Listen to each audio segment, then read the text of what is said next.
What is competency? NCARB created these 16 competency standards. But how do you know if you're competent in any one of those standards? What is competency? All of these standards cover a wide variety of areas that require a wide variety of experiences. So, how do you know when you can actually do anything? You're going to have knowledge, and you're going to have some skills, and you might even have some inherent talent in doing a particular thing. So knowledge you can get from study, from actually studying things, like this bad boy here, the Architect's Handbook of Professional Practice. This happens to be the 13th edition. There's a lot of great material in there from best practices written by experienced architects. It's a little dense, it's hard to get through.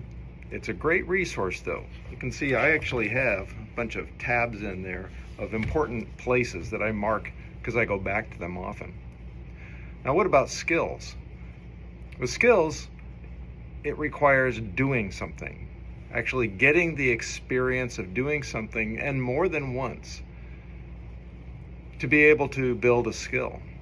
Talent, something you just have. Now knowledge, skills, and talent all put together, those are called strengths.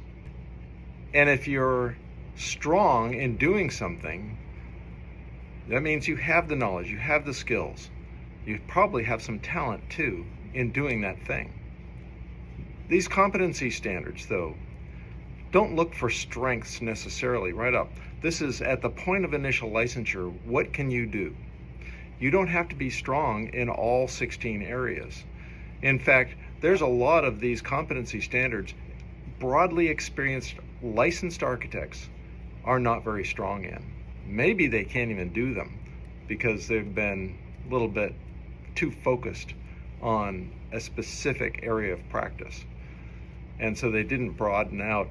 They delegated those requirements to their staff who are strong in those areas. And that's a real important way of approaching this. So you don't have to have the strengths. So you do need the knowledge and you do need the skills. If you've got the talent, that's great.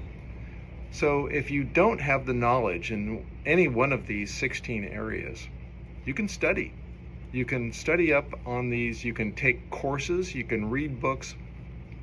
Architects Accelerator has a number of courses, architectsaccelerator.com/courses, that will cover a lot of these competency areas, not all of them. And then skills. You actually have to do things in each of these competency areas that will move the needle, that will actually get you the experience and the knowledge applied to those competencies. Some of these, you're not going to get enough experience to build that strength, but you will know enough about it.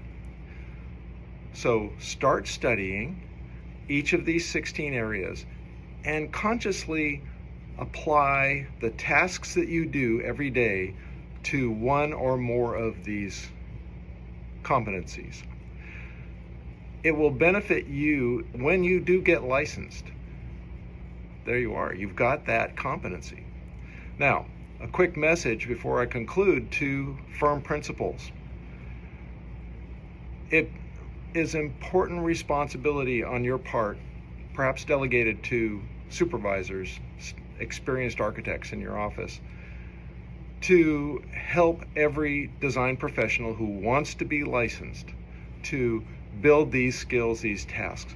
Orient the tasks to the competencies, because they're going to have to do them anyway. You need these tasks done to complete projects.